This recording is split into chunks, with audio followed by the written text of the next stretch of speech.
Next up, we have Francis Thicke, Iowa organic dairy farmer, owner of Radiance Dairy in Fairfield, Iowa.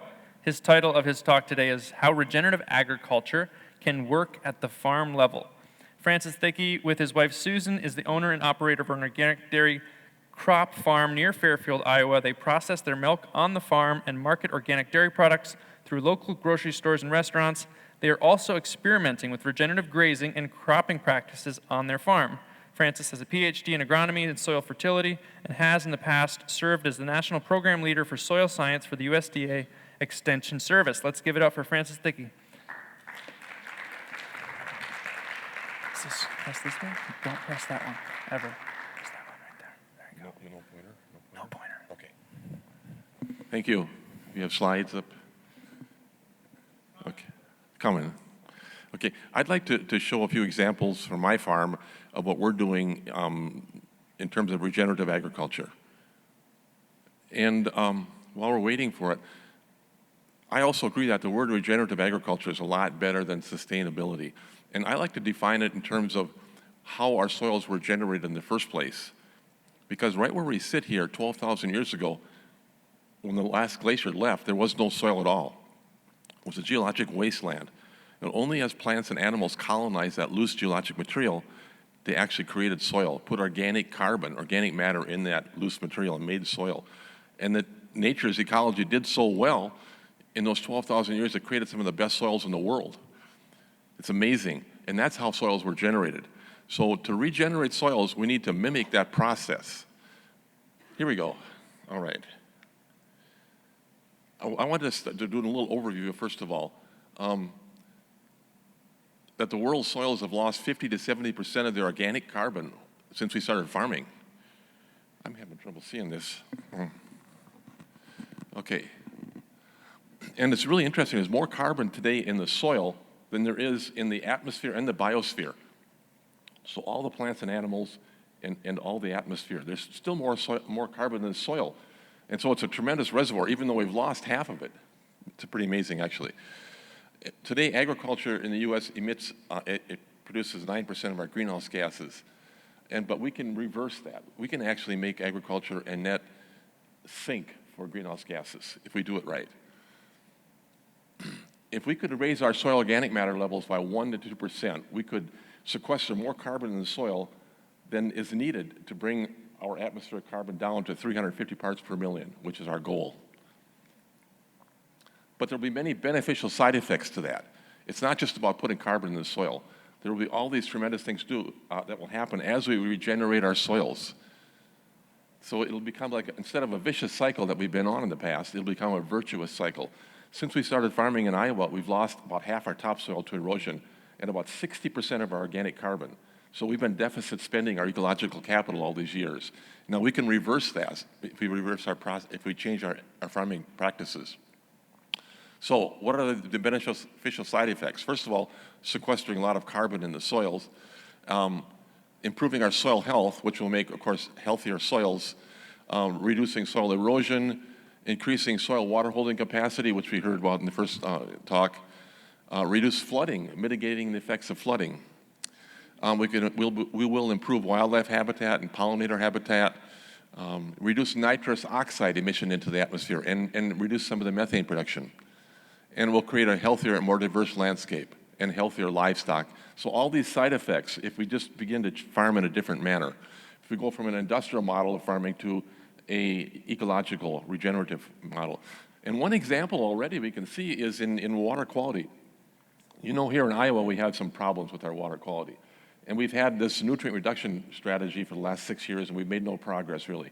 But some recent research out of Iowa State University and USDA found that a regenerative farming system, this was an organic crop rotation, reduced nitrate leaching by 50%, which is a tremendous reduction. Because our goal in the nutrient reduction strategy, I can't point to it here, is about 41%. So we've far exceeded our water quality goal for nitrogen just by changing to a more regenerative farming practice. So it's very exciting to see that these beneficial side effects will happen. And of course, one of the reasons we have to reduce that is to reduce the effects on the dead zone in the Gulf of Mexico. And now if we also look, it says the organic pasture, reduced it down to 15, many times more actually. And that's because a perennial crop like prairies don't really allow hardly any nitrate to escape. The research shows that. And if we mimic that process in a pasture, the same thing happens. In a prairie, I was talking about how prairies were part of what created our soils. Look at the prairie roots there. And look on the right side of that photo, and you see the roots from a wheat plant. And the wheat plant has very small roots compared to what nature produced in a perennial system. Plus, the wheat plants are only there for a few months during the year. So most of the year, there's no live roots in the soil.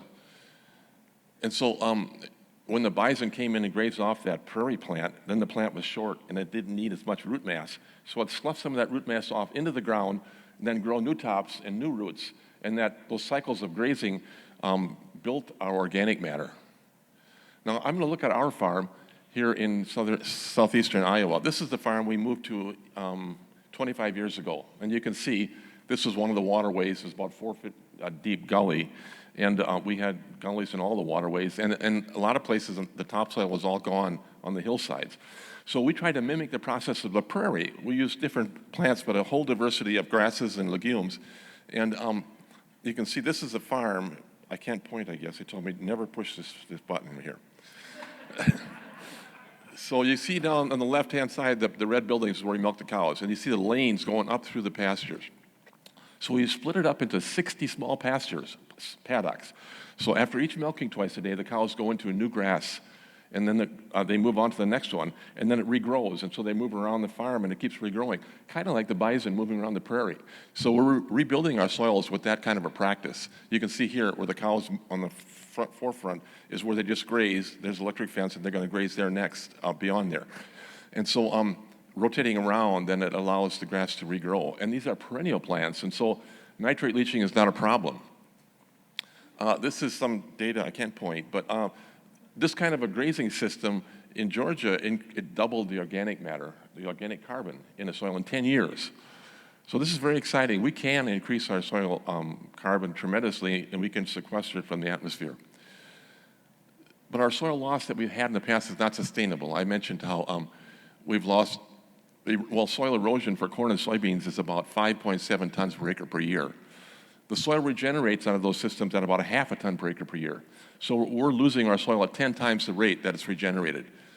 And I said we lost half of our topsoil and our organic carbon.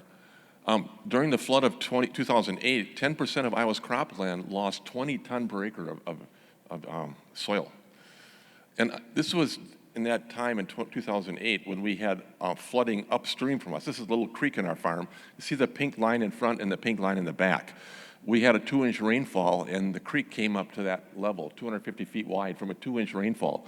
Because upstream, you can see here we were grazing, this was in June, we were grazing for 2 months already, so our grass was growing prolifically and was taking up water, and the rainfall went into the ground in our farm where the pastures were, but all upstream, the corn was just barely planted, the soil was saturated, the water just ran off right down the creek and took a lot of soil with it, of course. We'll skip that in this for the sake of time. And you saw these 5 principles in the first presentation of how we can regenerate soils, the principles of soil health. We need to have perennial crops if we can, living roots in the soil at all times, plant diversity, and integrating animals if we can.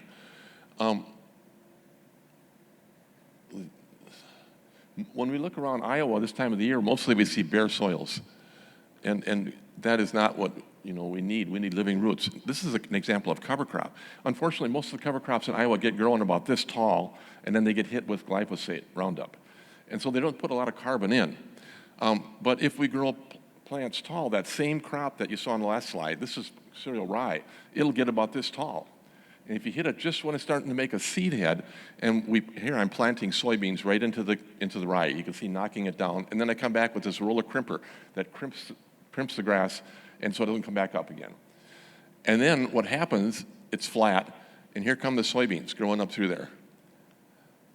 And so you have that mulch layer and all that carbon going back in the soil. And this mulch layer will hold the moisture in the soil, and it has a lot of tremendous benefits.